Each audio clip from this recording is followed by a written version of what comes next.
Why are you always so happy? Right. Great. You're not working your secular job. Oh man. Are you a coffee drinker? I'll drink Coke Zero.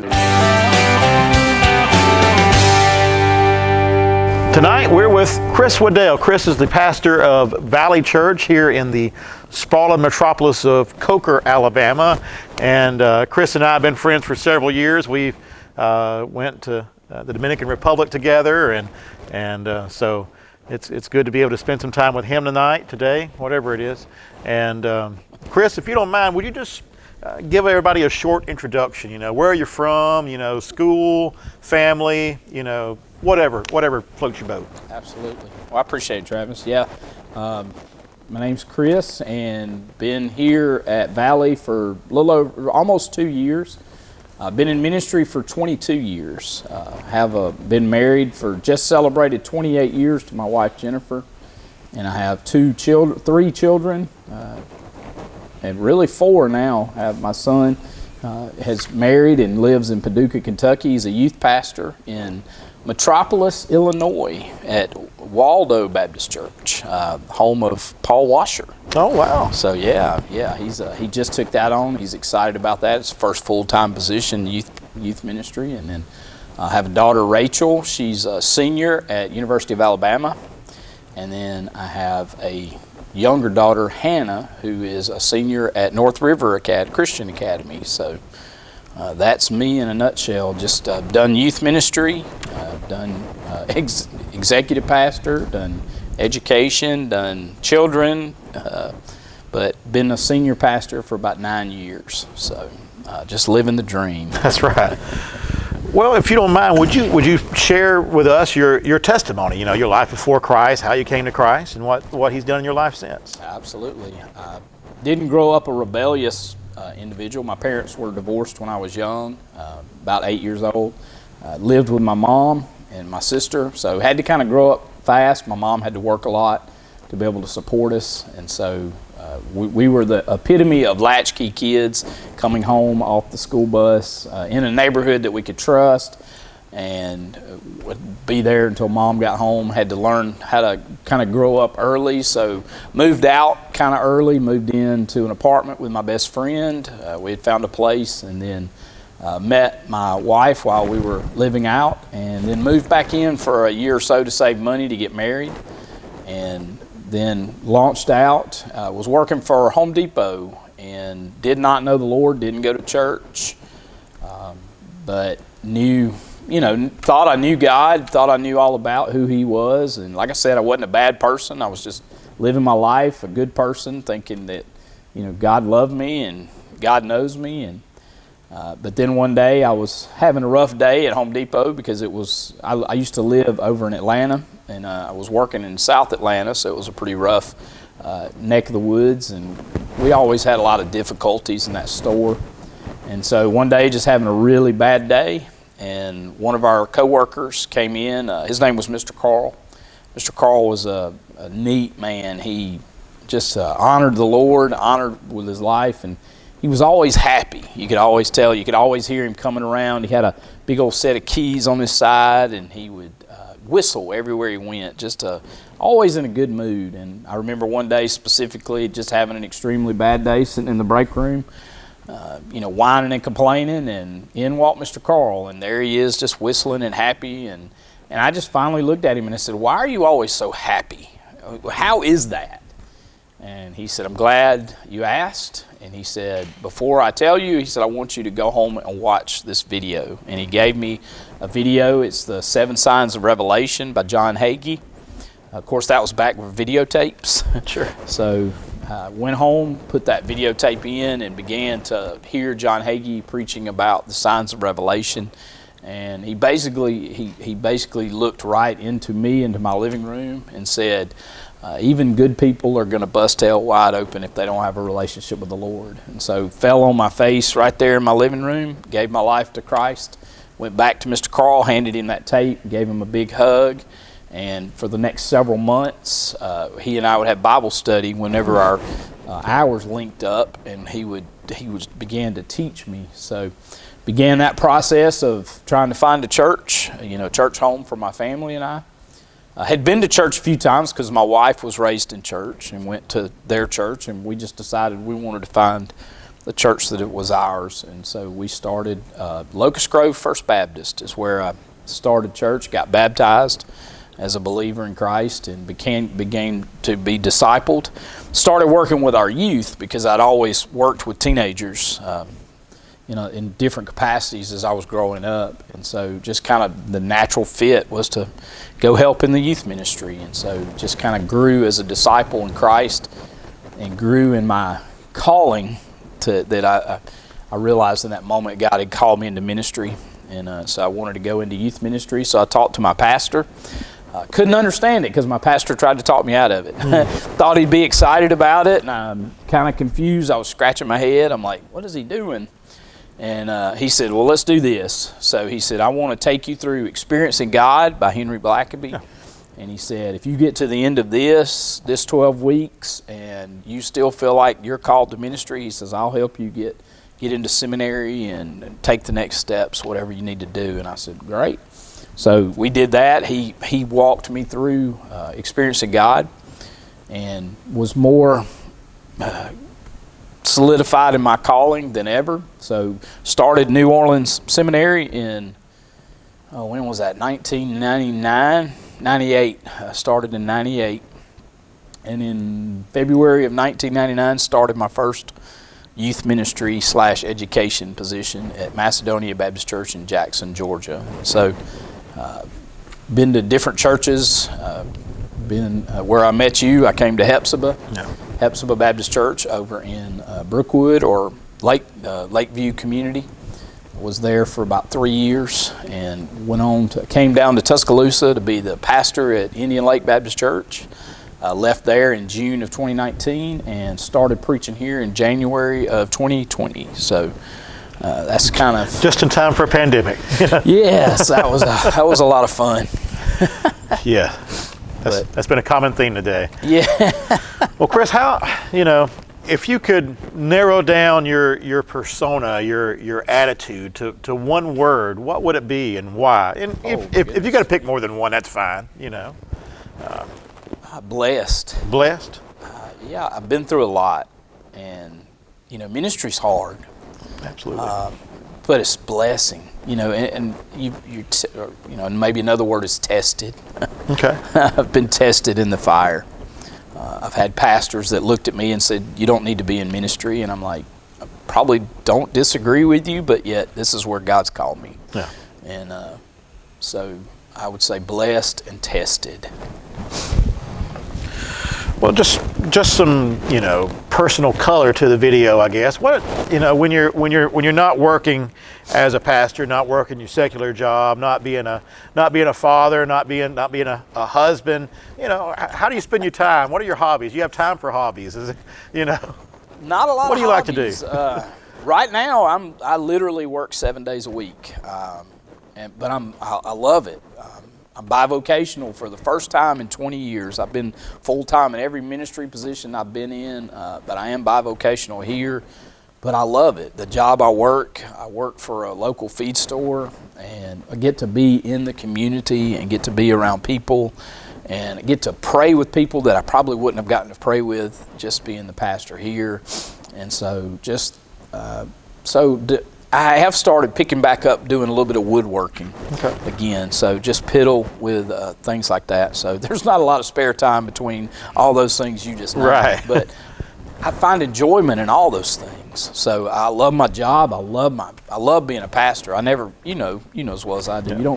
You don't ever really get to shut that off. Right. So, and I don't want to. I love being a pastor. And this church has just been so appreciative of me and my family, and they've been very encouraging to us. And even though we've been through some difficulties, as you mentioned a minute ago, the pandemic, it just didn't seem like it was as big a deal as it probably was in a lot of other churches. We just didn't have to deal with as much stuff. So enjoy doing those things. But I have, like, for example, I started picking up doing some Christmas gifts and started messing with some wood again. And ever since, I've had a couple people calling saying, hey, I saw what you did. Can you do me some things? So it looks like I might be able to branch out some of that. But I enjoy being anything outdoors.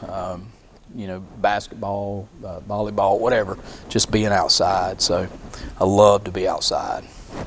When you're stuck, when you're not able to go outside, when you're stuck inside, is there a TV show or a series that maybe you and Jennifer like to watch together, or that you like, or? Probably my favorite show that I watch now is Blue Bloods. Okay. Probably my favorite, and then my wife and I, we like reality TV. We like The Masked Singer. Okay. Things like that. So that's a big one that we watch together. And some of the CSI, the new CSI, or the CSI came back on. Yeah. So she and I used to really enjoy that, so we watched that together. But yeah, I've started binge watching a few things. So. Well, what little time? Fall asleep to it, Oh, absolutely. Yeah. I read a lot more than I used to, so that. What are you reading right now? If you don't mind. Man. Anything jumping right out? now, I'm actually, or my staff and I are going through the book Imperfect Disciple by Jared Wilson. Okay. Phenomenal book. Love that. And then we have a program here. It's our discipleship program. It's called Journey. It's by influencers, and the book that we're reading right now is called Journey to the Inner Chamber. So I've got that, and then I'm meeting with a couple of people. I'm mentoring a couple of people, and we're reading Walking Towards the Mess by John Hamrick. So I've got about 4 things going on right now. Yeah, how do you keep that straight? You got a stack of books beside the bed, Unfortunately, I have a very short-term memory, so like I know if I'm going to meet in 2 hours, I need to sit down and read the section right before, so it's fresh in my mind, and so that's kind of how I keep it straight. And then for my entertaining reading, I'm reading Center Church by Tim Keller. Okay. So I've read it a couple times, but it's just got a lot of meat to it. That's your light reading. Gotcha. Your fun reading. It is. It really is. I've enjoyed how Tim Keller's perspective on the gospel and his inner city. That's a really good book. So, are you a coffee drinker? No. Okay. See, a lot of people we interview, it's all about coffee, and coffee is their energy and their drive, and I'm not. So I was just wondering, I gave up caffeine a long time ago, so just never picked it back up. Well, I drink caffeine. Yeah. I'll drink Coke Zeros. Yeah. But no coffee. Well, I'm with you there. Well, you talked about your calling to ministry earlier. Yes, sir. And during that process, what did you learn that you could share with us about a calling to ministry? What advice would you give to someone who feels called to ministry? Well, in going back to what I was talking about a minute ago, where my pastor, I couldn't understand why he was trying to talk me out of it. But now, 22 years later, I get it. Yeah. I get it. A calling is something that you can't not do. I know that's not good English, but that's good theology. Absolutely. You can't not do it. I mean, even in my career, my very first ministry position, I just kind of pushed my family to a side. I really kind of dragged them into it. It was like, okay, this is what God's called us to do, and I didn't really kind of check up and realize when you're called to ministry, there's other callings on your life too that actually take priority even over a ministry calling. For example, if you're a husband, that takes priority. A father takes priority according to Scripture. Absolutely. And so making those things a priority and having people in your life that can hold you accountable. But I also think you have to see, if you genuinely have a calling, a lot of times someone else will see that in you as well. You may be thinking about that calling and you may feel like there's something there, but then there's something about somebody speaking into you going, I can really see you in ministry. I had that conversation with somebody the other day and it completely blew them out of the water. They were like, you see me in ministry? I'm like, absolutely. Yeah. And so I think you can be confirmed in seeing that, but ministry's hard. I mean, it can be tough, but it's kind of a beautiful tension. Sure. There's a lot of difficulty, but I look back in my ministry life, and I look back some of the most difficult times in ministry were also some of the most rewarding. There's that balance of, we were talking earlier about my pastor Larry, and my best friend, and he and I served in 2 churches together, and he and I have a lot of war stories, ministry war stories we can tell, but it's something that drew us closer together. It's something that drew us closer to God, and it's something that bound us in our calling. And so you got to know you're called. I mean, you really got to know, and you got to have people in your life like my pastor, Ken Haig, who will look at you and go, yeah, you don't want to do that. I did that with my son. My son's a youth pastor now, and I'm like, you really don't want to go down this route. But in his heart and mind, he doesn't see himself doing anything else. And so I think that's when you know it's a calling, when you can't. You just can't. Even when I left my first church, I didn't walk away from the ministry, but I had to get my priorities straight. I kind of pushed my family to the side and worked diligently at the church, but my priorities were out of whack. And so I had to kind of step away and get those priorities back on track. And then it was my wife who said, I think you don't really need to be working here. You need to be in ministry. And so she saw that, and she gave her time to acclimate to that call. And so ever since, we've kept those checks and balances in our life where we give each other permission. She'll say, you're spending too much time at the church, and I can back up a little bit, because here's another thing, and this, ministry's never done. It's never done, and there's always something to do. So, no doubt about it. As a pastor now, you've been a pastor a couple different churches now. What do you see as some of the main roles of the pastor in the local church? What's the biggest one that stands out? I think that's such a different question for different people. Absolutely. I think it's based on your gifting. It's based on the size of your church. It's based on how you're wired.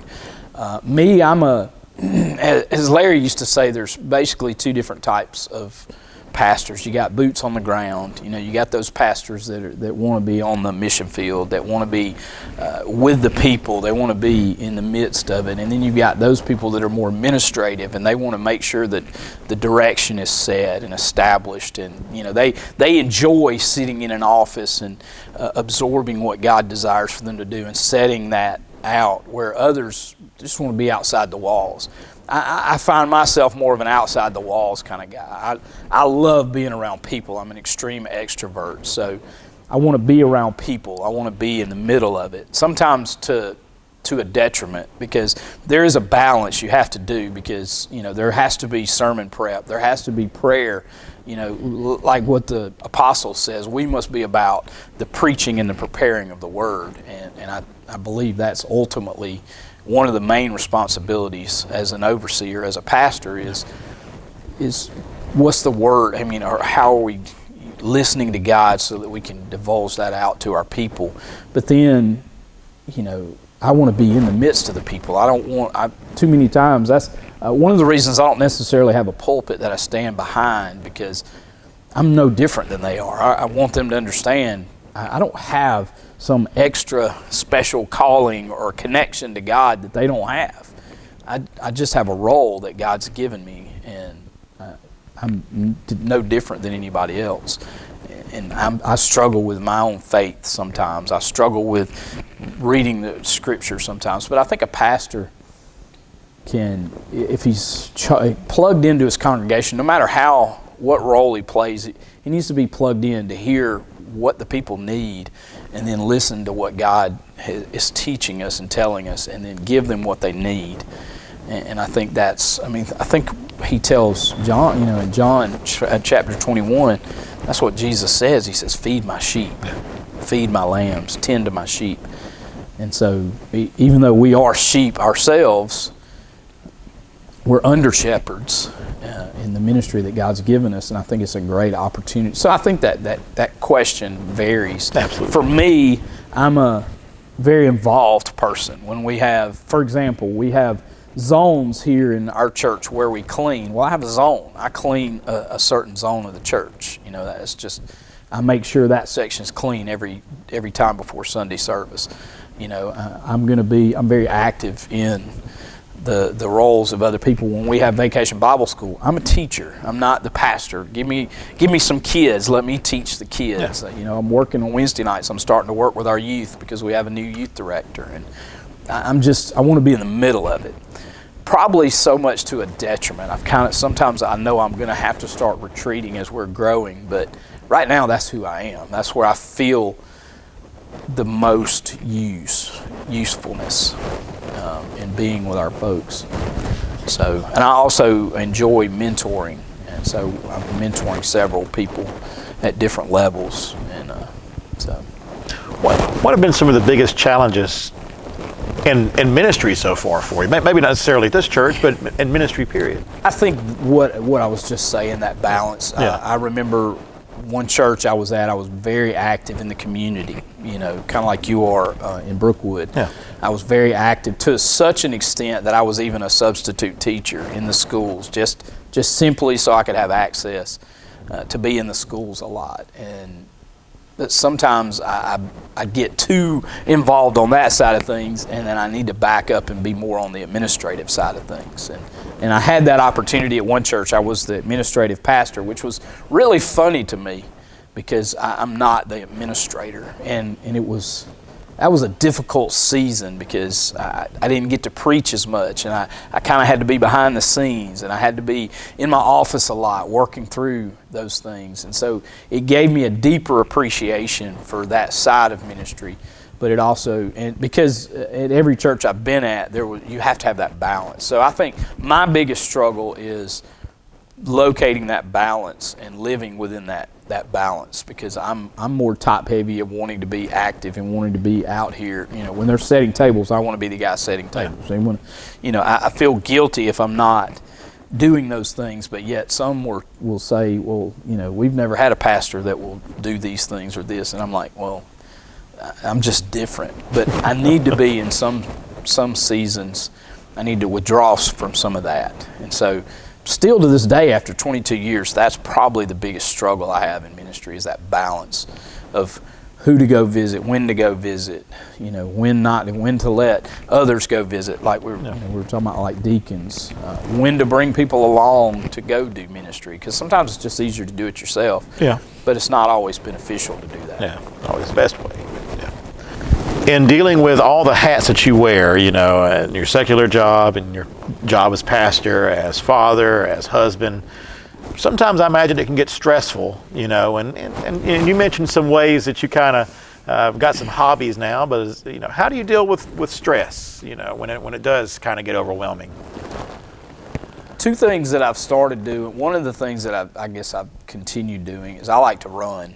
I put in headphones, either music or podcast, just depends on which mood I'm in, and I enjoy running. That helps me get a lot of it out. But something else that I've had to pick up, because I keep hurting myself. I keep hurting my leg. I keep hurting my... so sometimes I go seasons where I can't run. So I've started journaling. Okay. And, you know, just kind of writing some of those things out, even kind of forcing myself in some way, and sometimes to deal with stress.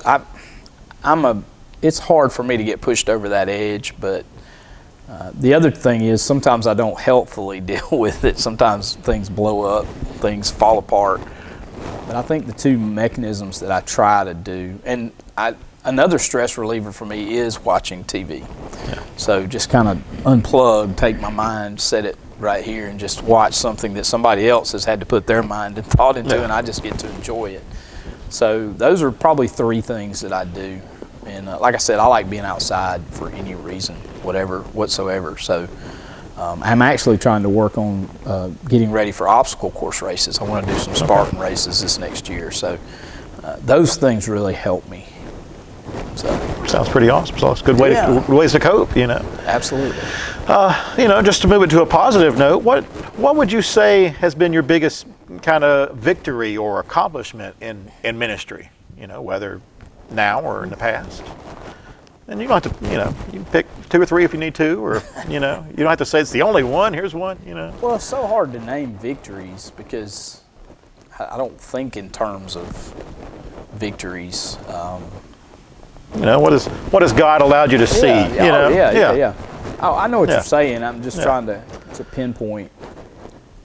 I think one of the neatest things that's happened to me is coming here to Valley, for one, because I've realized the importance of churches knowing who they are and pastors knowing who they are and meshing that vision together rather than, oh, he's got a good personality and man, he can preach good, so we can get along. And then you get in and you find out, because I've been in several churches where incredible people, just the vision was very different, and it caused a whole set of tensions because people define things differently. And I don't think that's necessarily a bad thing. I'm glad there's multiple denominations, and I'm glad there's multiple ways to worship God. And if you think about denominations, a lot of times they're just how we focus in on who God is. Yeah. Some focus on the gifts of the Spirit, some focus on the Word of God, some focus on Christ as Lord and King, and there's nothing inherently wrong with any of those things. I mean, I wish we could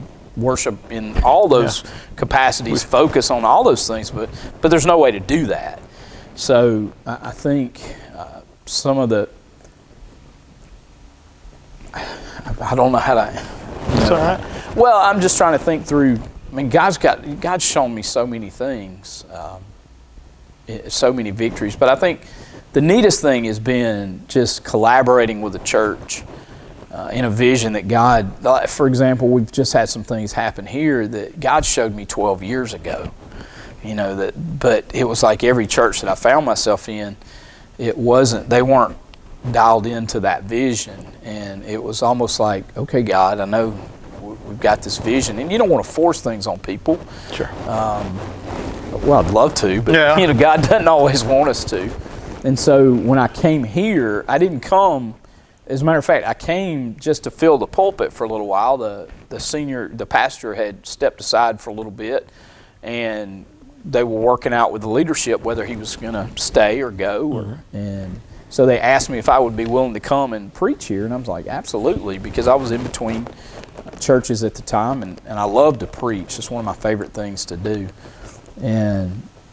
But during that process, this pastor approached me. He is a friend of mine, and he basically said, I'm going to resign and step down, and he says, do you mind if I do that? And I said, hey, this is your church, brother. Yeah. And so at that point, I recognized that I wanted to be here because the vision of this church so lined up with everything that I've seen that God's shown me. So it's really, that to me, that's one of the neatest victories.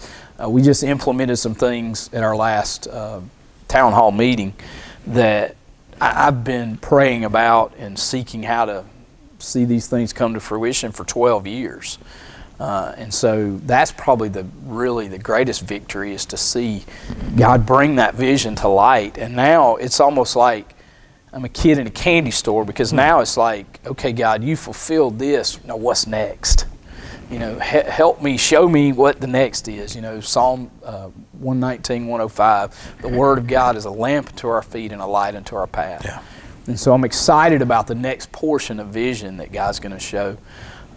We've seen people come to know Jesus. I've gotten the opportunity to visit several different countries all over the world, and built relationships with people in those countries, and just neat to see, our anniversary was last weekend, to see people from other countries wishing us a happy anniversary. And probably, and I would say some of that is, some of my victories would be just some of the relationships that God's provided, friendships like you and me, and I'm thankful for you. And like you said, we got to spend time in DR, and we've spent a lot of time on a lot of different things. Absolutely. It's a blessing to meet all these really neat people. I have a networking heart, and then we now have an incredible director of missions again, which we had an incredible one before, and the one before that. So our association has been blessed in the leadership that God's provided. And so just coming alongside of those guys, seeing some really neat things come out of that. So seeing those relational victories, seeing churches work together. We have community outreach here in Coker, and we work with the Methodist Church and the Presbyterian Church, and trying to bring some more of those relationships into fruition. We help serve food, and we have a clothes closet here that we do. So a lot of neat things. So a lot of victories, and I have a terrible memory, so there's probably a lot more. That's all right. Well, sometimes maybe we're more tempted to remember some of the not so great days. Is there a defeat you'd like to, maybe not defeat, but a bad day or a bad experience you wouldn't mind sharing, and maybe what you learned from it? Absolutely. You know? Just fairly recently, just several months ago, as a matter of fact, this church, I absolutely love this church and love the people. And, during the whole COVID, when we sat here and talked to a camera like we're doing now, and, we preached to a camera for 4 months, and it was tough. It's tough not having people, because I'm a people person.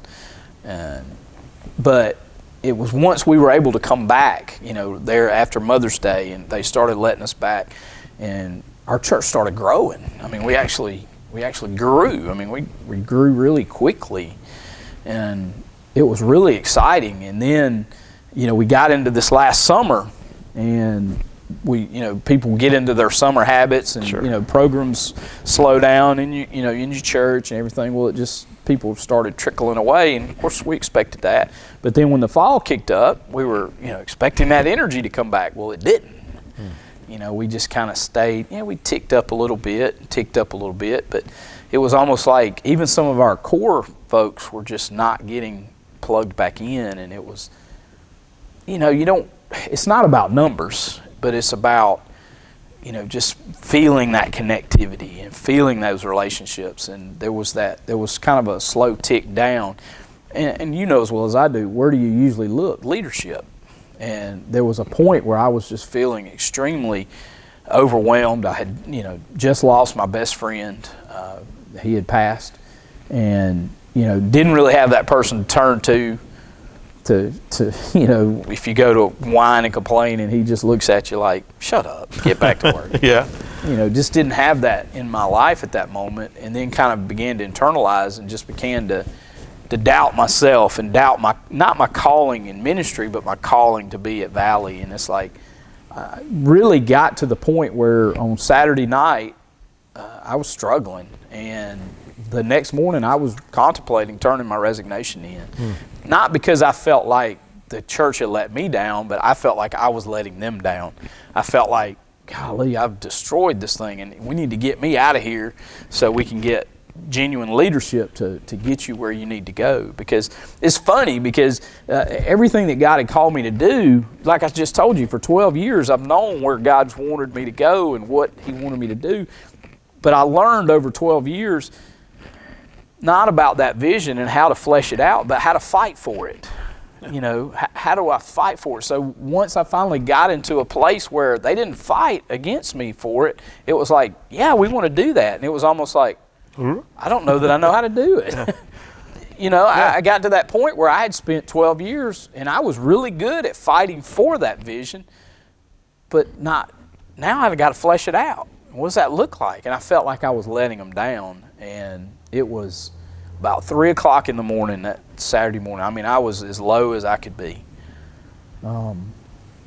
Pastor Appreciation Month, and as much as I love this congregation, but we were about 2 weeks in, hadn't got a card, and it was just like, man, I'm really doing a terrible job, and just felt depressed, dealing with some other issues and family issues, and it was just all kind of came to a head. But about 3 o'clock in the morning, and it was weird, because it wasn't even what I was studying or what I was getting ready to preach on that Sunday morning.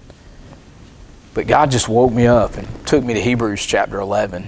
And the last, everybody reads Hebrews chapter 11, for the heroes, hero chapter, and it's like, the word of God, quench the fire, shut the mouths of lions, destroyed the walls. But then you go down to that next page, or that next chapter, but it says, and then there were those that were tormented, there were those that were tortured, there were those that were sawn in half, there were those, they didn't get the happy endings. And I'd never seen this before, but I got down to that part, and I'm like, why, God, why'd you show me? And then there was a part in there that it says, all these things happened to them, but it said, but the world was not worthy of them. And it was an aha moment. I know I'm not there. I know I'm not that person, that the world's not worthy of me, but it was something to aim for. You know, it was something to focus on. I've known people like my pastor, the one that passed away. He was that guy. The world was not worthy of him. And you know, it even goes on. If you read it and you take it out of context, it reads on and it says, and God did not give them what he promised. But then it goes on to say, but he gave them so much more. Yeah. And all of a sudden in that moment, it was like just a complete refreshing, a whole new energy and excitement that came over me. And man, all that depression just washed away. And I got up here that Sunday morning and I announced to the church, I said, guys, I'm telling you, this is how close I was to resigning today. But man, God woke me up at 3 o'clock in the morning, and one of the deacons came up, and at the end of the service after I got done preaching, and he goes, guys, I don't ever want to hear our pastor say that again. I need all the men in this church to come up here and pray for him. And they gathered around me and they laid hands on me, and then the church came up and the whole church gathered around and just praying, and I was just weeping and crying. And and then the very next week the church, it wasn't because they didn't appreciate me, it was they just wait till the end of the month to do it.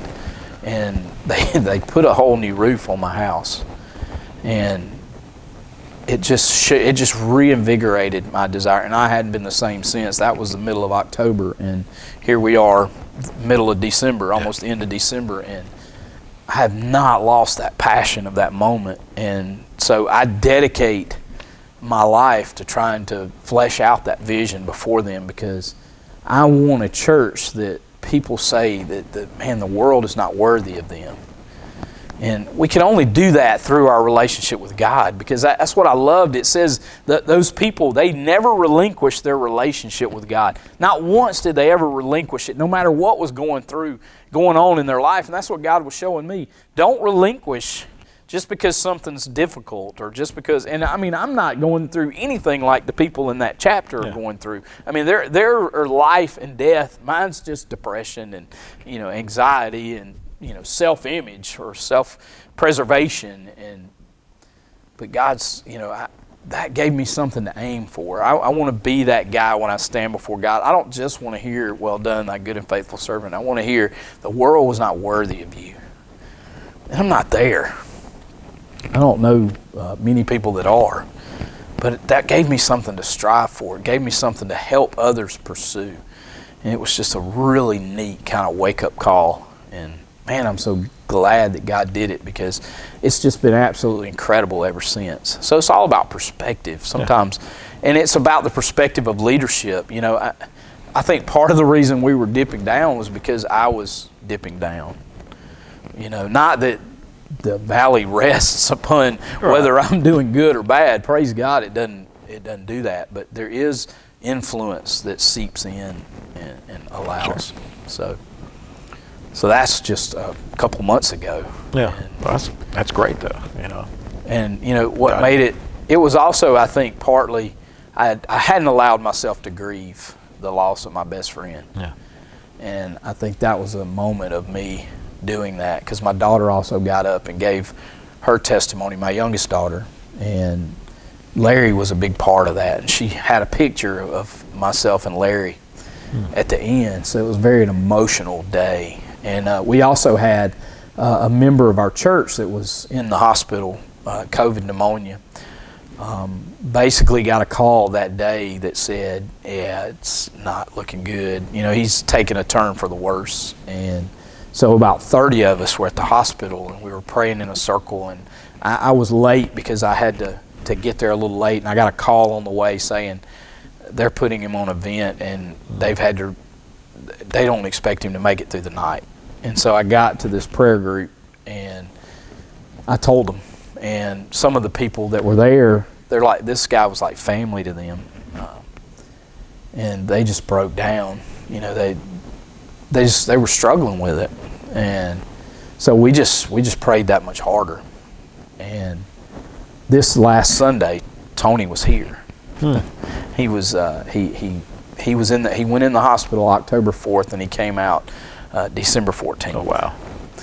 And so we still have a church member in the hospital now, but he's doing better. He's slowly progressing, not COVID related, but he has some other health issues. But he had a pretty dismal track too. So just the power of prayer bringing us together has been, I guess that goes back to some victories that we've seen that God's shown us in the last couple of weeks. We just built a ramp access for one of our church members that had to lose part of his leg because of infection. So just some really neat things, people really coming together, working really hard to see this community, the level of this community rise up. So that's exciting. It is. So I'm glad that God, but the way you phrase that question, you kind of made it sound like, what was I a part of? I look at it from I get to see what God's doing. You know, you think about it, the only people that really saw the miracle of what Jesus did are those who serve him. Yeah. You know, the water to wine. The only people that knew were the servants that brought the vats of water. Servants at the wedding at Cana. It's really cool to see the things that God's doing. But the only way I think sometimes we can ever really see what he's doing is when we're in the midst of serving him. Yeah. So. Well, just to kind of shift gears. Yeah. You know, in today's environment, you know, you're red and blue and Democrat and Republican and all, you know, kind of the polarized environment that's going on. How do you as a pastor deal with politics in your life, in church or anything like that? Is there any situations that you can think of that you've had to deal with it? Have you been pressured to go one way or the other, or is it pretty, you know? No, we really haven't been pressured. I did, you know, when I was praying about it not too long ago, I do believe that the church should have influence in how the government's run and the way it's run. And I think our churches have kind of taken a back seat with this whole idea of separation of church and state, but yet the government has been tasked by God for a specific purpose. But then we kind of ask the question, well, who holds the government accountable to their God-given purpose? They have a God-given purpose.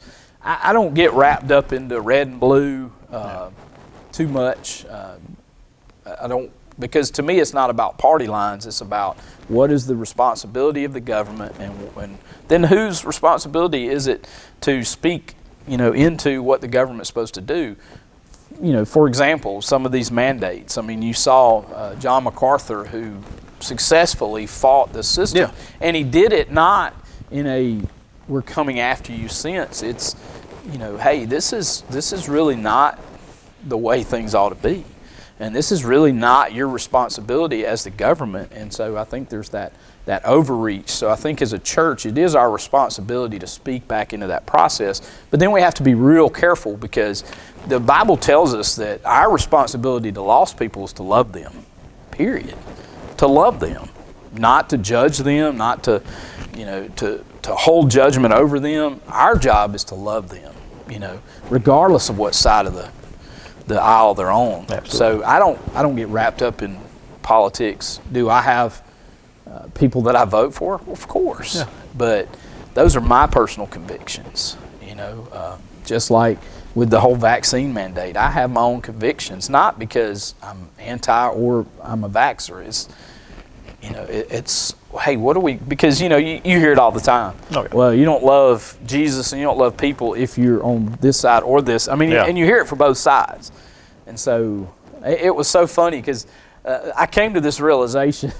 I was studying for a message, and it just dawned on me. It was during the Olympics, and, you know, Simone Biles was struggling, and she had stepped away, and, you know, you heard all these differing opinions of, well, she shouldn't have done that, or she's a hero for doing that. And then it was like, I'm trying to decide which side I'm on, and then I'm thinking, why? Why does it really matter at what side I choose of whether Simone Biles, you know, made the right decision, whether she's a hero or she's, you know, letting her country down for making these decisions? And I got to thinking, there's so many things out there. It's almost like, especially with social media, we've created this idea that everybody has to have and form an opinion, and you have to be on one side or the other. No, I don't. And the other side hates you. Yeah, exactly. It's like I really don't have to pick a side. I really don't. Like we were talking earlier about college football. Yeah, I love college football. I love to watch college football. I'm going to watch as many of the bowl games as I can watch. I have a team that I root for, but I can promise you, when that game's over, I don't lose an ounce of sleep. Yeah. I want to make sure that I like a game when all the players that played walk out of there as healthy as they did when they walked in. I don't want to see people hurt. Yes, I root vehemently for a team. But then when the game's over, it's over. I'm not obsessed by it. I'm not ruled by it. I'm not going to buy into the whole.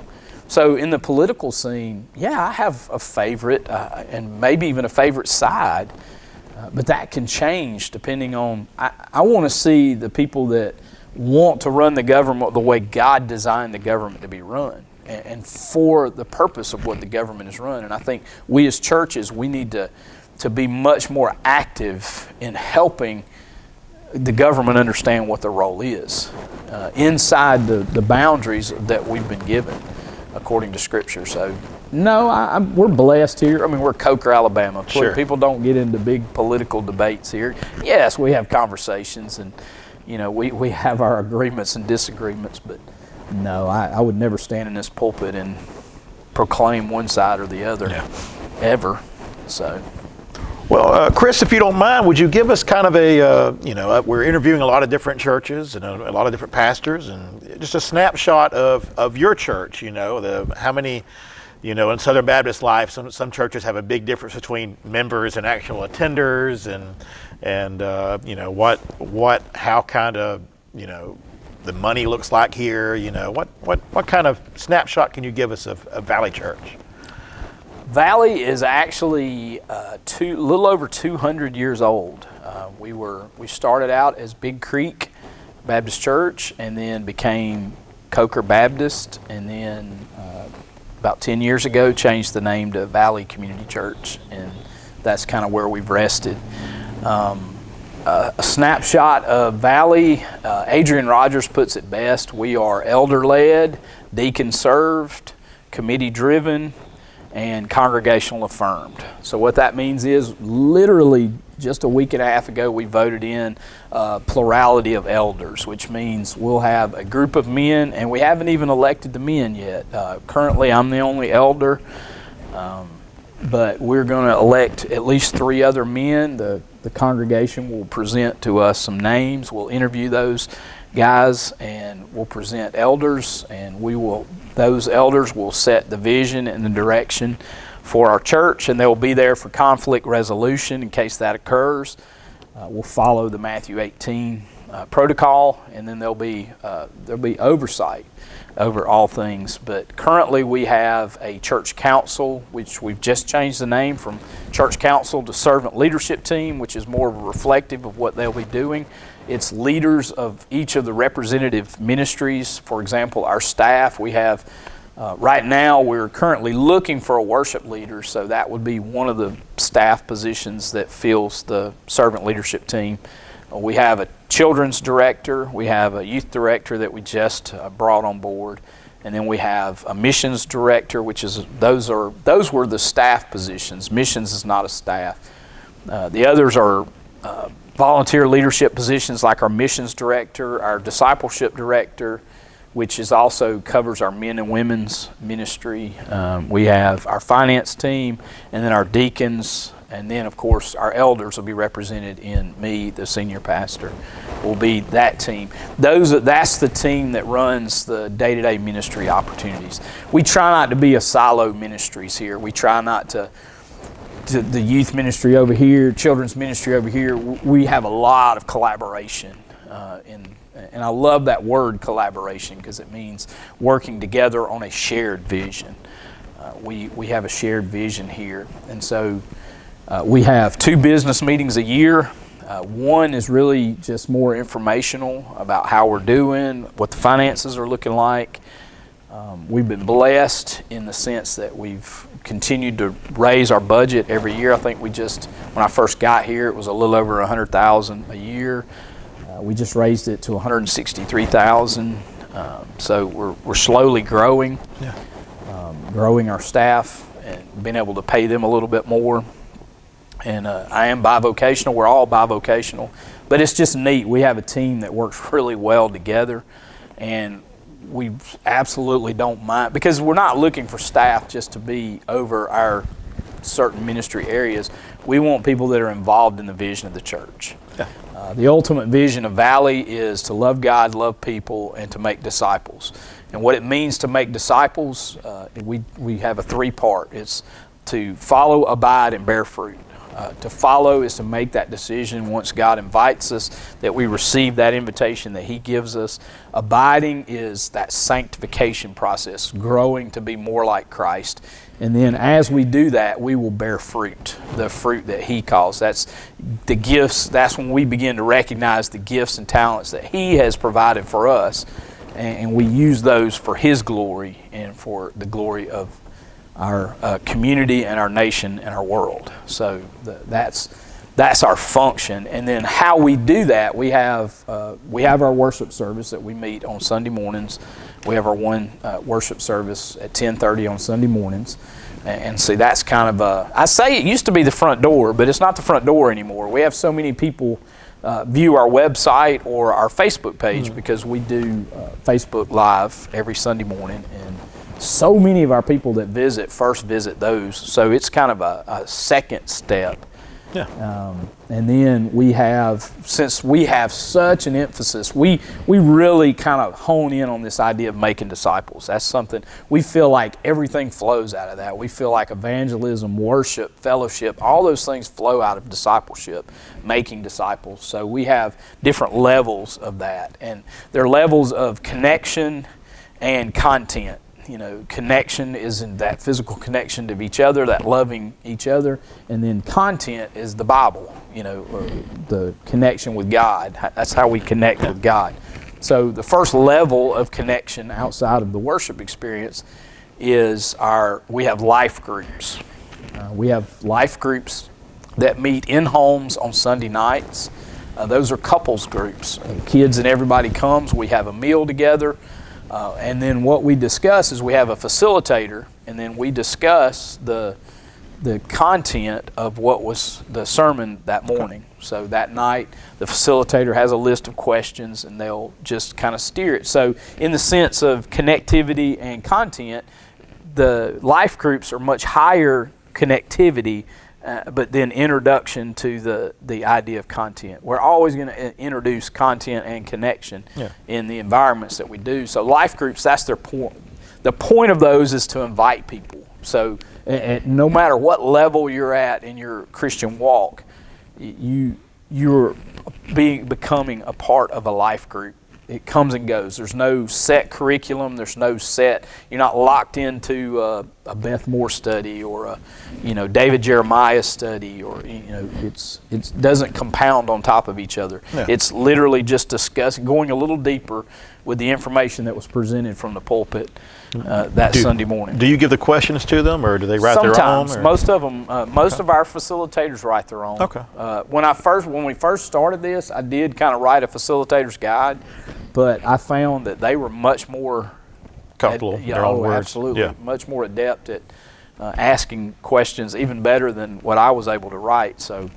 Yeah. But if we have new facilitators coming in, then we don't. That we would be happy to give them questions. So I still keep my notes. And as we bring a new facilitator on, new house, because we have host homes and then we have facilitators. It's usually not the same person. Sure. We don't want the people hosting it and facilitating it have to try to dual purpose. Right. But we also look out for each other. The host home doesn't fix all the food. Yeah. They say, hey, Travis, I need you to bring this and this. And we work together to bring those things. But we also have life groups that meet on other days. Wednesday night, we have men's life groups and women's life groups. Those, once again, the determining factor of what is a life group is we're higher on connectivity and lower on content. In other words, these are environments where you can feel comfortable inviting somebody, even if they don't know Jesus at all, because you're not going to be discussing heavy biblical topics. You're going to be scratching the surface with some interesting conversation about whatever. Like, for example, we're using in our men's ministry, we're using Man Church curriculum, the Rick Burgess curriculum, and so there's a 15-minute video, and then it launches us off into discussion. So that's our life groups, and then the next step down, we call them D groups. Okay. Now, D group and the life groups are open. In other words, you come and go. There's no set amount of time. We usually do suspend those during holiday times, like right now. We'll start back up the third week in January and start those back up and end right before, probably in May, third week in May, and then take the summer. And we'll probably still have one or two home groups going in the summer just because we like that relational connectivity. Yeah, they enjoy spending time with each other. Yeah, exactly. And so that's where we put that emphasis on more of a relationship, spending time together. I will say this, it works much better in our home groups than it really does on our Wednesday nights. So we're kind of revamping some of that, but the home groups work good. But then we have D groups, and D groups can be anything from, we actually have a D group that's called The Journey. We've talked about that. It's by a group called Influencers. We're one of the only churches in this area that does it. It's actually a nationwide. It started out of Arkansas, but it is a 9 to 12 month closed commitment. You're committing to once every 2 weeks for an hour and a half, 2 hour in-depth Bible study with times of, like, there'll be a weekend of prayer where you do solitude and prayer. It's very in-depth. It starts out kind of slow, so you don't have to be a biblical scholar to be a part of this, but you're locking in for a set length of time. And those groups are closed, so we're on the connectivity and the content scale, we're much higher in content. And connectivity, we're still going to have it because it's about being in relationship with each other. Actually, The Journey is a men's curriculum, or it started out. Well, now this January we're actually presenting it in couple form. So we're actually going to do a couples journey group. So once we get 6 or 8 couples locked in, those couples will be locked in for the duration of that time. Nobody can come in later, but we are going to try to stagger when we start some of these, so it's not. But then you also have D groups that, for example, a couple months ago we did marriage enrichment, where we did a marriage D group. It was a 6-week commitment. You lock in high content on how to be married, what it means to be a godly husband, a godly wife. You can do a D group on finances. You can do a D group on personal relationships or spiritual gifts or spiritual disciplines. But the D groups are, once you get them, after the first week or two, they're locked. And they're specifically locked for that reason, because they're higher content and lower connectivity. And then we have another level called mentorship, where we try to, for example, we just had a young couple join our church. We're going to match them with another couple that's been here longer, and they'll meet however often, and it'll just be couple on couple. I'm mentoring 3 guys, so it's me and those guys individually, and then I'm also trying to mentor our staff. And so we believe in mentorship, and once again, mentorship is high connectivity and high content. We raise the bar on those things because that's what it's about, iron sharpening iron. So the relationships depend on what the need is. For example, I'm meeting with one guy on how to write sermon prep.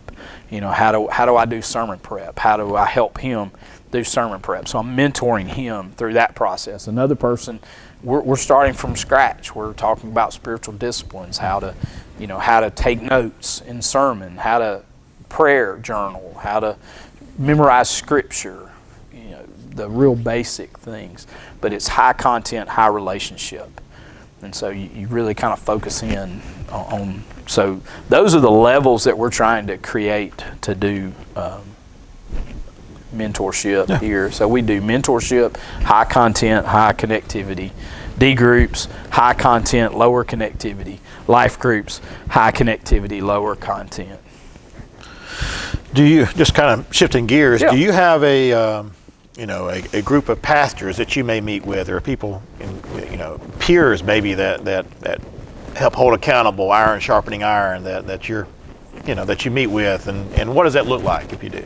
Well, right now we just, actually for several years before, there was a group of us that met for about 2 years. We met once a month. There was about 12 of us, so usually 8 or 10 of us would get together every month, and we usually had a hot topic, would start us out, and whether it be on how do you handle this specific situation in your church, how do you handle maybe a disgruntled church member, or how do you handle deacons meetings, or how do it could be any kind of, we would fire off about 2 weeks before and say, hey guys, what are something you're struggling with that we can all kind of gather around each other and help each other with. And they would fire some ideas, and so then we would come in and facilitate that. And now I'm in something similar to that. It's a pastor's cohort is what they call it. It's something our association is kind of trying to branch out from that group that met back then. So once a month we meet with a group of, there's 6 of us all together, but typically 3 to 4 of us will meet. We'll eat lunch together, and then we're actually going through a book. Will Mancini, there's another book called Future Church, and it's been an interesting kind of, and of course those discussions lend themselves to, what are you struggling with? What are some things that you can help? Like I said, I'm blessed that I'm a part of a church that has such a passion for discipleship. I don't have to create that passion here, where other places that I've been, that wasn't necessarily the overwhelming desire. So you kind of had to force that. And some of the other pastors are like, well, how are you doing that? And I'm like, I wish I could say it was me, but the culture was kind of already here. But this is how we're fleshing this out. And so we help each other in that sense. So, but like I said, probably I don't have that one person. I actually have a pastor that I'm reaching out to that I have a great deal of respect for and I look up to, and I'm trying to establish that relationship, because I believe mentoring. I can mentor people, but I also need to be mentored. Sure. I don't believe, you think about it, Tiger Woods at one point, who was the #1 golfer in the world, and he had 3 coaches. Yeah. I mean, who coaches the #1 golfer in the world?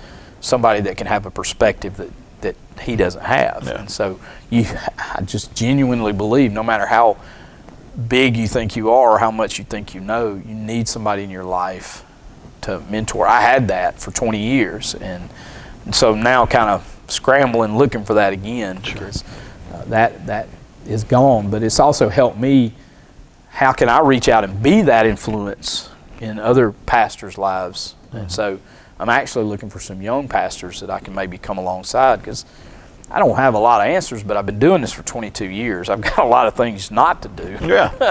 I got a whole collection of how not to do things. Well, what you coming in late winter, early spring, or whatever of 2020, tell me Valley's COVID evolution. What was the journey like? Each church has had different stories with this. And I know we talked earlier about some folks who got awfully sick with it, but how as a church, what kind of changes did it produce? Well, once again, for Valley, it wasn't as difficult as it is in some other churches. I mean, we meet in a gym. Right. There's not even 100 of us. There's 75 to 100 of us, and we meet in a gym. So we have part of our sanctuary set up in a sanctuary with row chairs. We've spaced them out a little bit more for people's comfort. But then in the back of the gym, we have tables set up. So when we came back, we didn't institute a mask mandate, and if you wanted to wear a mask, we wanted you to feel comfortable to do that. But we didn't feel comfortable mandating those things. And so we said, we need you to be as comfortable as you possibly can. We actually bought more chairs so that we could spread people out more. And then also, like I said, we keep tables set up in the back just to allow for their comfort level. And then we also continued, we actually invested money into our Facebook Live. We upgraded our camera equipment. We upgraded the technology that we were using to broadcast that out, because even during that time, even as we had a lot of our folks came back, most of them did. And like I said, we actually grew during that time frame. But we still had a lot of that were unwilling to kind of venture out. So we really made sure that we put a good product out onto Facebook. So we invested several thousand in making sure we had that element of it. Yeah. And we wanted people to feel as welcome as possible. You know, of course, we didn't do hugging, and that was hard. I'm a hugger. I'm a side hug, of course. But we just kind of kept our distance. We stopped taking up the offering. As far as passing the plate, we keep it stationary, allow people to drop. But then we've just kind of adopted that as part of what we do now, because a lot of our folks have moved to electronic. That was another thing we moved. We added the element of electronic giving, which really helped us a lot, because so many people just don't carry cash or checks anymore. Right. So you really kind of move that direction anyway. But COVID kind of helped us launch into that. And it wasn't because we were like, oh, well, you're sitting at home, but we're still getting your money. It was more like, hey, guys, I'm not going to be there. How can we? So it opened up electronic giving for us. But I think people have felt, now we don't see it as much. We have had several people, we've been blessed in our church. We've only had a handful of people contract COVID, and we've only had 2 that really got sick from it. So we've been blessed in that sense. And we're a young congregation. I'm older than 80% of my congregation. So we don't deal with some of the same issues that other churches dealt with. Absolutely. Once again, we don't get into the vaccines. We don't dictate whether you can't come in here if. Right. We want you to be here, but we also want we want people to be comfortable in their own skin. So we added chairs, and then we keep the tables up to allow families to sit in the back at the tables so they feel more comfortable. Yeah. So that's kind of how we transitioned back, and it was a really easy transition for us, because we're not a 150 seat church and we got 100 people. Right. There was other churches had to deal with a lot more issues. I couldn't imagine some of the things that they had to deal with. We just didn't have that, because we could spread so far out in this building. We're blessed. So.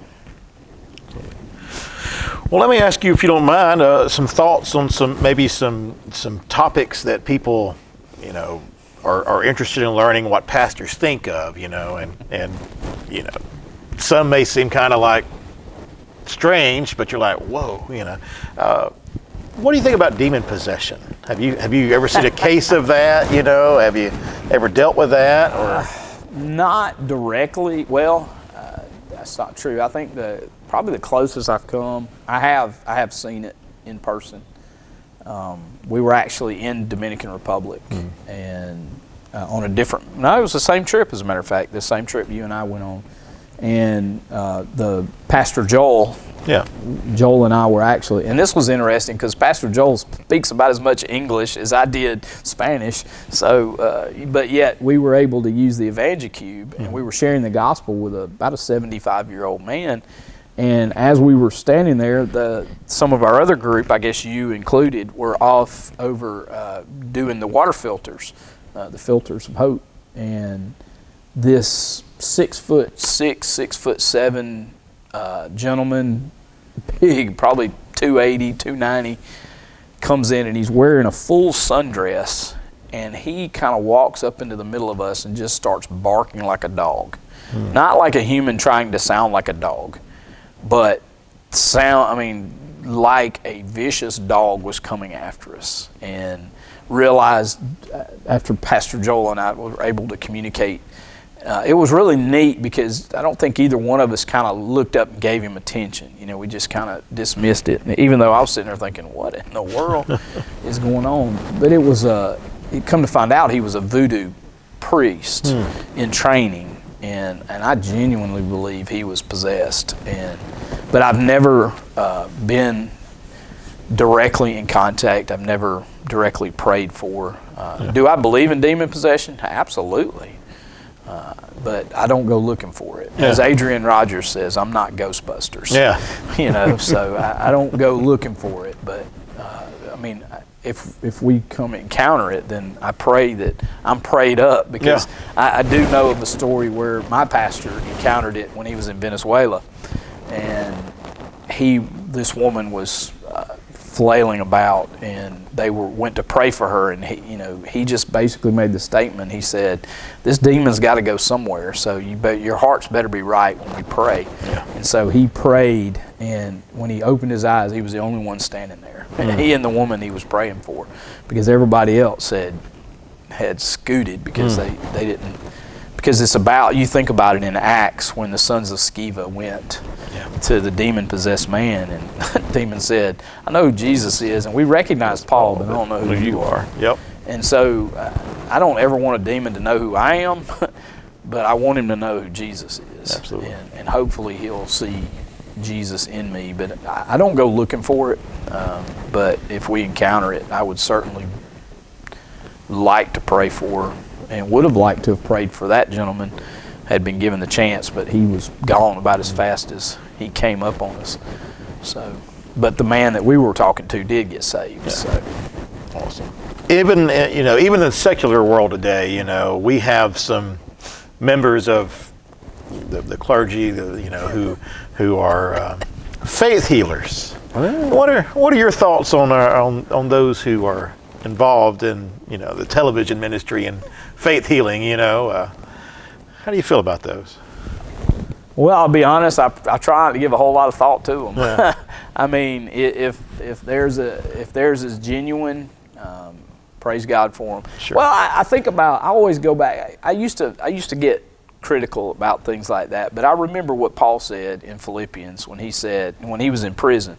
He's sitting there in prison, and these men have risen up outside of prison, and they're like, "We're speaking in the name of Paul," and and he says, "Look, some are doing it for their own self-gain, some are doing it to spite me, but others are doing it," he says, "but the gospel's being presented." Yeah. And I think that's kind of where I like to land. It's like, but I also look at the scripture where it says, "Mark those that have caused division and have no part with them." I think there's a fine line. I know people used to say all the time when David said, "Don't touch God's anointed," after he had cut off the shawl of Saul. Yeah. He had 3 opportunities to kill Saul and never did. He says, that's not my place. That's God's place. Yeah. I feel like sometimes we rise up because we feel like it's our responsibility to stand up for God. Look, I don't have to stand up for God. God's way bigger than I am. Do I give them a lot of credence? No. Do I believe in faith healing? Of course. I believe God can do all things. Where do I fall on the idea of, dispensation or I believe for the most part those gifts are in the past, but I believe they're always available in God's arsenal. Sure. I would never limit God in what He can and can't do, and who He can do it through, and how He does it. So to dial in specifically to these TV evangelists, in my own personal opinion, I think they're not real. I mean, they're not genuine. Yeah.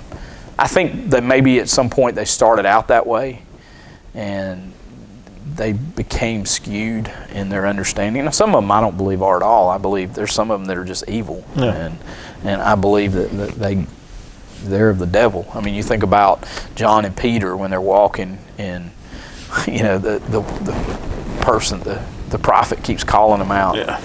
And he finally says, "Demon, come out," and then the man gets mad because there's his moneymaker gone. I think if you removed some of those elements from some of those people, they would lose their identity. Yeah. And that's sad. But and have they cost a lot of people their faith? Possibly. So like I said, I don't really try to give them a whole lot of Yeah. thought. In general, I don't watch a lot of that on TV. I feel like they've done more harm. You know as well as I do. Working at the feed store, I give you an example. We have some customers that come up there, and they've had a very difficult time with pastors and relationships with pastors because of the way, not just TV evangelists, the way they've been treated by pastors. Sure. And there's almost sometimes where I don't want people to know I'm a pastor. I'd rather them get to know me and then find out I'm a pastor. But I think some people lean on this idea of I ought to have some credibility because I'm a pastor. I don't agree with that. I think there is validity to what Christ, to the calling that God gives us, but I think our character ought to speak much louder than the confidence of a, because I'm finding that most people don't have a lot of confidence in pastors, yeah. and they'll even say, but it's so cool to watch somebody's perspective change when they see you. You know, when they come up to the store and they say, "Hey, preacher, hey, let me ask you this." You know, Yeah. In some cases they're just trying to stump you. In other cases, I think they're like, you know what, you're not like the other pastors that I've seen, or they've created this negative image because, and that's the thing. I'm sure there's people out there that have created that negative image off of things that I've said and done and hurt, because I know I've hurt people, not intentionally, Right. never intentionally, but poor decisions or mistimed decisions, but I think there's a beauty in seeing people reinvigorated by the role because of your relationship with them. Yeah.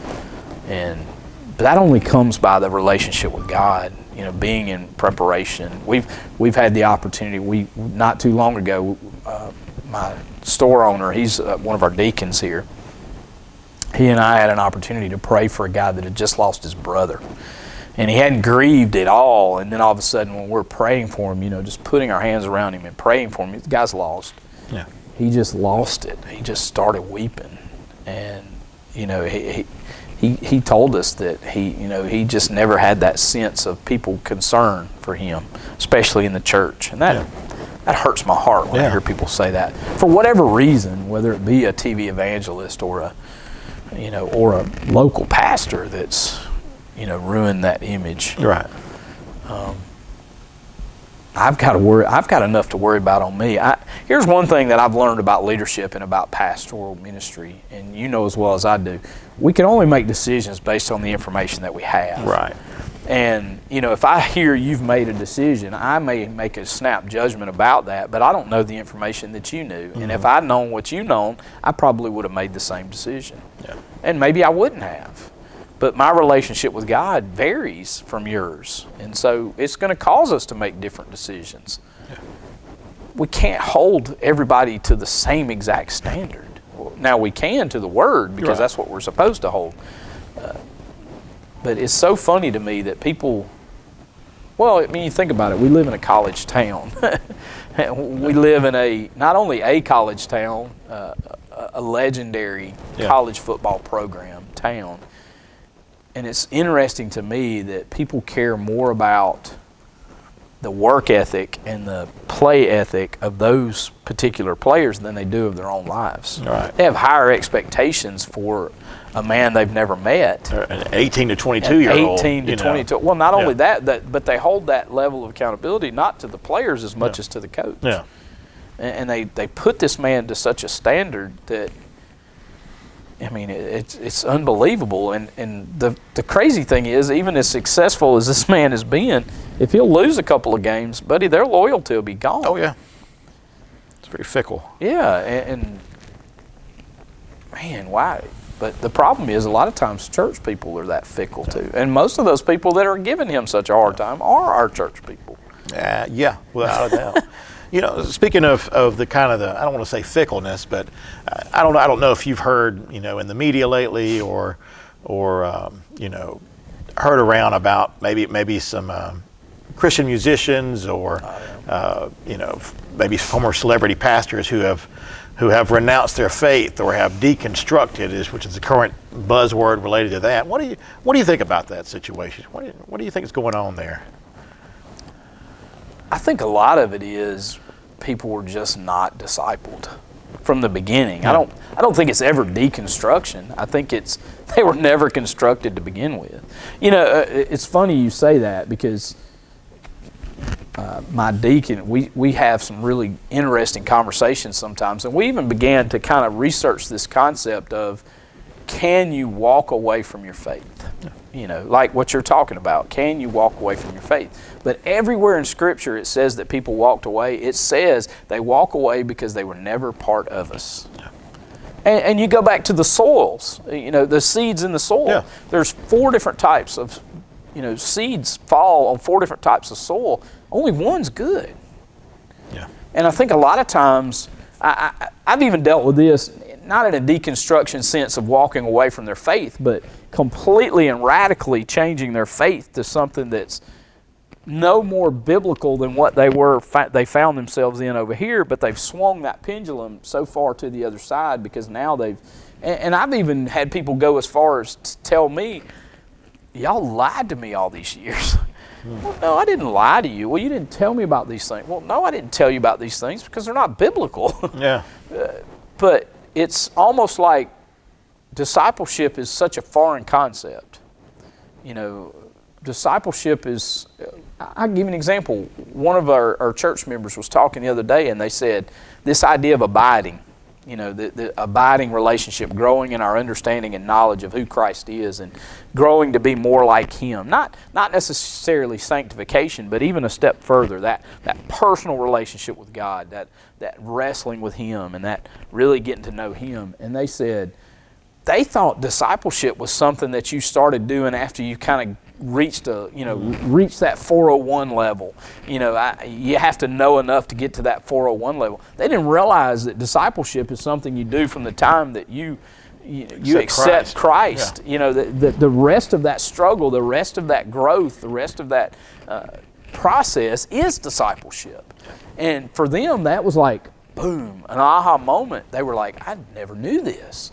This blew my mind. And I think I know what's happening in some churches, like when we grow up, we kind of assume everybody knows. I remember one time in student ministry years ago, I've always had a heart for discipleship. I've always had a heart for teaching. And I remember this student standing up after we'd been there about 2 years. I'd been there about 2 years, and we really put an emphasis on discipleship. And this kid was like a sponge, and he was about 16 or 17 at the time. He stood up in a business meeting and he says, I got something to say. And he got baptized when he was like 7 years old, 8 years old. And he said, when I got baptized, he said, y'all felt like that was the end of the road. You just keep teaching me the same stories over and over again. You've never taught me how to apply these things. You've never taught me how to take the Bible stories of David and Goliath, and then how does that apply to our life? And in that discipleship. Yeah. And he said, I've learned more in the last 2 years than I've learned in my entire life. He says, we ought to be ashamed of ourselves. And so I think a lot of it is, some of it we need to be deconstructed, because some of the things that we've been taught, we teach, and I've been guilty of this. A lot of times we teach tradition over what the Scripture teaches. Sure. And there's been times where I'll be reading the Scripture and I'll be like, well, this is what I've been teaching and this is what I've been taught, but man, this just doesn't seem to line up. I mean, one of the greatest examples, Martin Luther. He's like, penance and then just shall live by faith. How do you reconcile those two things? You can't. Yeah. And so I think a lot of times, but then I think like you're talking about in this Christian music industry, I can't speak to that side of things. I've never been in that world, but I have been in the side of pastoring, and man, pastoring is not what it seems like on the surface. No. You look at the Bible and you read the Bible, and then you kind of turn around and you express, just reading the Bible and expressing what the Bible teaches, and you get such backlash, and you're thinking, why are we having such backlash? I mean, I've had people, I've read the Bible and teach, and I've had people look at me and say, look, I've had pastors that were older and wiser than you. Why should I listen to you? And I said, don't listen to me. Read the Bible. Yeah. Well, but that's not what the Bible says. It does. It says it word for word. But that's not what I've been taught. It doesn't matter what you've been taught. Yeah. You know, so I think there's that sense of deconstruction. I think, well, for example, some of the pastors, you know, like you're talking about, more of the celebrity pastors that have begun to denounce their faith altogether, I think what happens is, in some cases, the reality of them, that they never had a relationship with God. They had a relationship with the ministry. Yeah. There's a difference in having a relationship with ministry and a relationship with God himself. I'm going to tell you, once you encounter God himself, it's kind of hard to turn around. But once you've encountered ministry, and then real life collides with that, and you can handle it for a while because you've got such a relationship with ministry, but then eventually, man, the blinders come off, and all of a sudden you're like, well, bump this. Yeah. This isn't worth my life. This isn't worth the sacrifices that I've made. In some cases, pastors lost their families. They lost because they were not clinging to a God. See, if they were clinging to God, they would have never lost their families because they knew that their families needed to be that priority. But their priority was their ministry, and they felt like their ministry, what is it? Dietrich Bonhoeffer calls them wish dreams. Yeah. He says, we begin to put our focus, our effort, and our energy into wish dreams, to the things that we see. Like, for example, what I just said. God gave me a vision 12 years ago. Kind of woke me up with this vision of what things ought to look like. Well, what if I would have given myself over to that wish dream? I would have quit a long time ago because I've hit wall after wall after wall after wall. But yet, it wasn't about the wish dream. It was about the God who gave me the dream. Yeah. And I think a lot of this deconstruction is, especially maybe in the Christian music industry, that they've been given a gift and a talent and they want to give it back to God, but the problem is they worship the gift and the talent, and they worship the environment that the gift and the talent provided. Yeah. And so it's not deconstruction, but I've also seen, in a sense, that wake people up. You've got Christian music artists that are now coming up going, man, I'm glad I didn't follow that stream. I'm glad in this I found God. Yeah. That this peeled the onion back, that, man, this was all great, and the prosperity was good and the publicity was good, but really God is great. And so I think it's all in how you enter in. I think a lot of pastors enter in with this celebrity mindset that they feel like the more people I can talk to. See, I got woken up to that reality a long time ago. I remember I used to be that guy, youth ministry. I wanted to have the biggest youth ministry on the block. I remember when I moved to Alabama, I was at First Baptist Oaks Bluff, and one of the youth pastors in the area, I was meeting with some of the local youth pastors. First thing the guy did is he shook my hand and he says, welcome. And I said, well, good. It's good to meet you. And he goes, you know you're the highest paid youth pastor in this county, right? And I'm like, no, I had no idea. Number one, I didn't know my salary was out there. Yeah, didn't know how you knew, dude. Didn't know that. But, so with that came a little bit of, yeah, that's right, I'm the highest paid, I'm the best. And, so I set out to grow the largest student ministry. And that was my wish dream. It wasn't to serve God and the students that he had given me. It was to grow the biggest ministry. Well, how do you do that? You find the most popular kids, you get them to your church, and then you have them invite people. Yeah. That was the secret to my success. That was, all of a sudden we're having youth group with 150, 200 kids in a small town of 5,000 people, and it's exciting. And I remember the energy, and we would play stupid games and things. But then I remember there was every year the school played the rival high school on Thursday night. It was the first game of the year. They always played on Thursday night. Well, on Wednesday night, the school would always do this big pep rally, and they would do a bonfire at night so everybody could come. So we would do church first, and then we would load the buses up and carry all the kids over. Well, most of my ministries, football players, cheerleaders, band members, athletes. So, I'd have most of the top athletes and stuff that were at our student ministry. Well, this particular year, they had to move the pep rally up because rain was coming in. So they moved it up about an hour and a half. Well, which meant it was happening right during church. Well, silly me, thinking everybody was there to see me, we show up and We don't have 150 kids there that night. We've got like 15. And I'm marching back and forth, and I'm pacing, and I'm mad, and I'm venting, and I'm frustrated. And I'll never forget. I can tell you exactly where she was sitting. I can tell you exactly who it was. Young lady was sitting second row, second seat in, sitting right there. She just kind of raises her hand.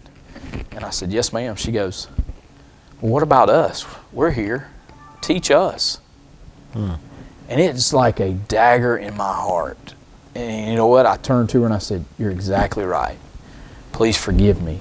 And from that point on, it was never about numbers for me anymore.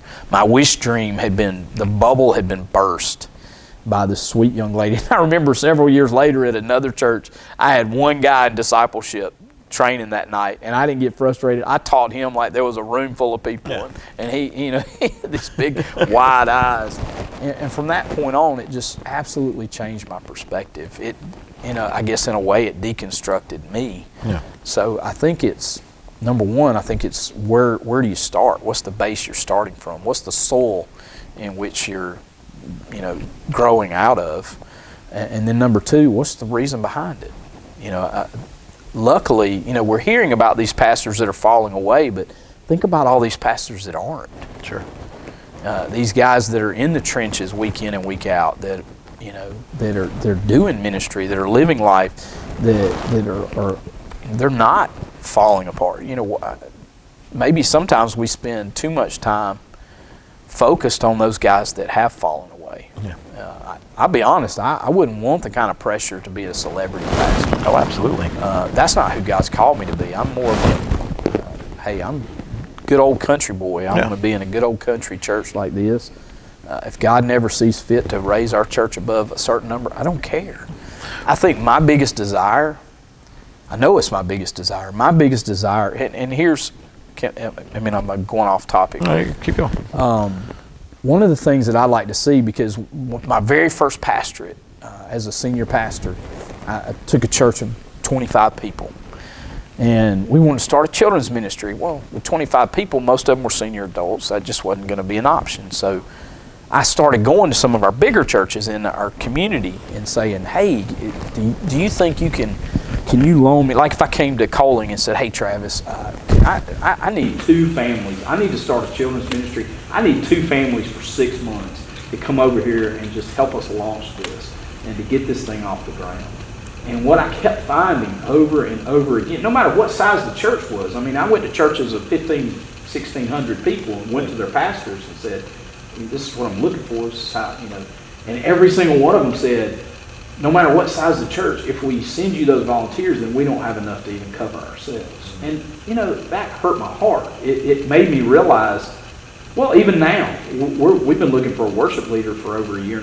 Now, part of the reason we've been looking for so long is because we're not just looking for somebody to come up here and play music. There's a lot of gifted and talented people that can play music, but are they going to fit into the vision at Valley? Because that's our heartbeat. We don't want you just to lead music. We want you to be a part of the vision at Valley. We want you to collaborate with us, and your biggest part would be to be worship leader. But it's like everywhere I went, none of these churches could even spare for a couple of months families. So I thought, you know what? It's because we're not discipling people. We're not raising up people. All we're doing is filling holes. Yeah. We need 20 spots. We're going to find 20 people to fill those 20 spots. Not, hey, we got 20 spots. Let's find 30 people so we can train up the next 10. Right. And maybe we don't need them here, but maybe Coling Baptist could use a couple of families to go help them start a ministry or to do. So my biggest heartbeat and passion is to grow. I want churches to be able to call Valley and say, hey, have you really been working on, we need a youth guy. Man, I got a youth guy. How many you need?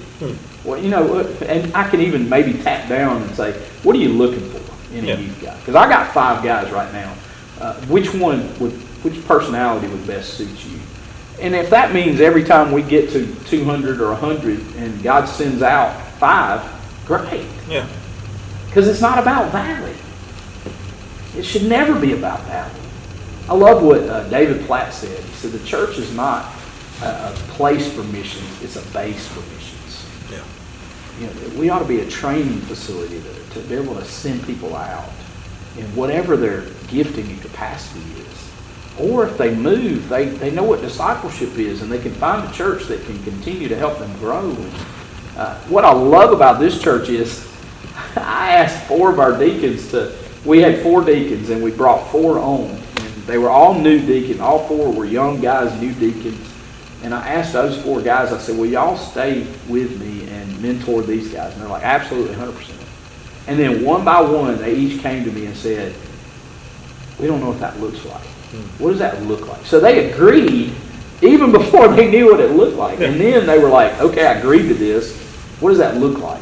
What does it mean to mentor the next generation of? And now one of those 4 is now our chairman of deacons. And so it's really cool to kind of watch people jumping in going, yeah, I'll help. Yeah. Now what does that look like? Now what do I need to do? And just having that willingness and that teachable spirit, that's something that we desire here, is that teachable spirit. And it's something we thrive on here. So it's pretty cool. Absolutely. I know I answered. That's all right. No, great. Beyond, but. Well, we've got 2 last questions. Okay. What can church members, and maybe not necessarily Valley church members, but what can church members do to encourage their pastor? I think the key is just reach out. Just, you think about it, and you know this as well as I do. When do people call us? When they need something. You know, that is one thing I will say about Valley Church above, and I'm not speaking down to any of the other churches. I'm elevating the level of understanding here. Because this church Valley's been through a lot. They've watched a lot of things ebb and flow here. And they've watched discouragement, and they've watched leadership come and go. One of the things that they just extremely do well is just, hey, Pastor, how you doing? Yeah.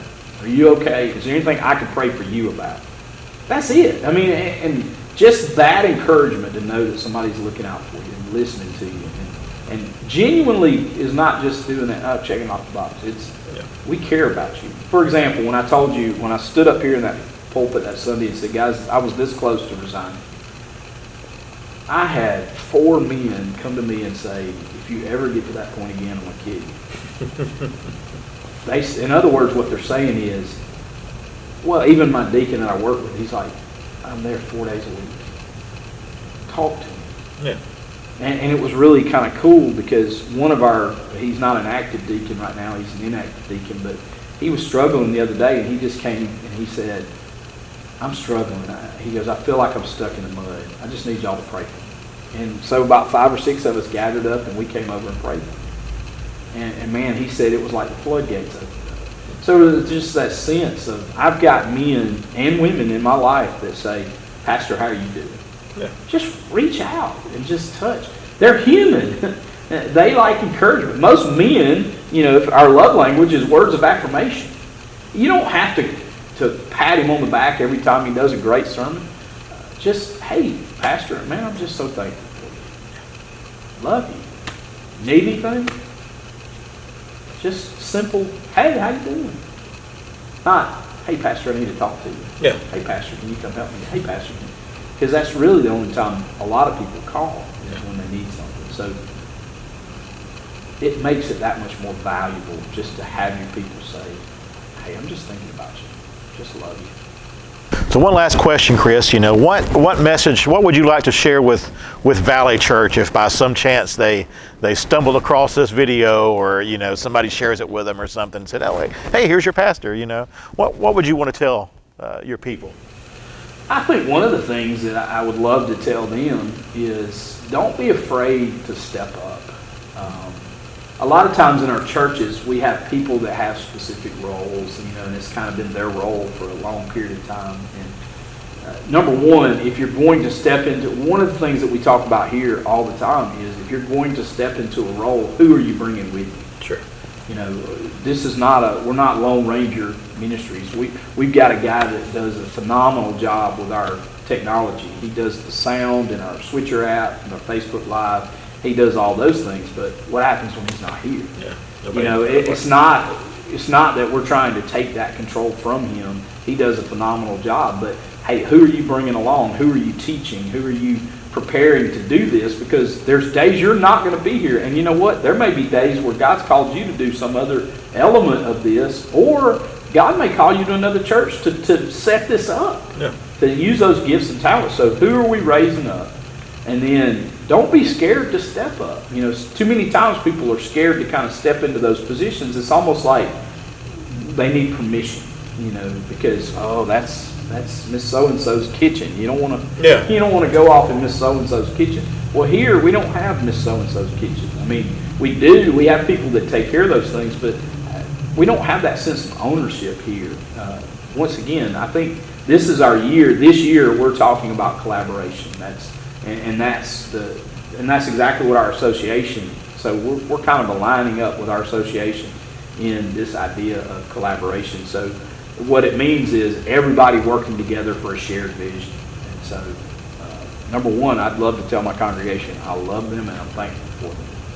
And keep up the good work. Keep up the efforts that you're putting in. Keep up. You know, maybe you feel discouraged because you don't feel like you're getting the accolades that you need to do. I don't ever want to be that pastor that doesn't give thanks where thanks is due, encouragement where it's due. Keep encouraging one another. Look out for each other. Look around to see who's not here. Look out for each other. You know, you talked about membership. Our membership role is a little different here. We do have a process that we go through. And one of the things, you know, we still have members from Coker Baptist from years ago. One of the things we're getting ready to do is to send out a letter to determine to them, hey, we're thankful to have you on this role, that this is what this is going to look like. If you're going to stay on this role as an active member, this is what it looks like. And then as a I guess I don't even know what term to use that, because they're saints and we want to treat them as saints. We're not trying to discard them, but we're trying to recognize that every person needs to be under the accountability of the local church. Yeah. And if that's not going to be at Valley Church, there's nothing wrong with that. We want you to be a part somewhere else. But if you're unable to be a part, if you're shut in, then we want the church to come alongside of you and be that. So what I would say to Valley Church is, number one, don't be scared to step up, because there's plenty of opportunity. And number two, as you step up, bring somebody with you. You know, we're not lone rangers here. We want to train up the next generation. We want to grow our volunteers. And like I said, once again, you can't do any of those things. I want churches to be able to call Valley and say, hey, we're really looking for a music guy. We're looking for a worship, or children's or youth or missions. And, well, what kind of personality do you want? We got 5 of them sitting here waiting in the wings. And it's okay to not actively be in that leadership position. You still have value and importance as you learn those things, because God is going to eventually institute that into your life, whether it be right now or another time. So don't be in such a hurry. Well, thank you, Chris Waddell, Valley Church. And if you're watching, make sure you click on like or subscribe, and look for the next video. Thank you so much, and have a great day.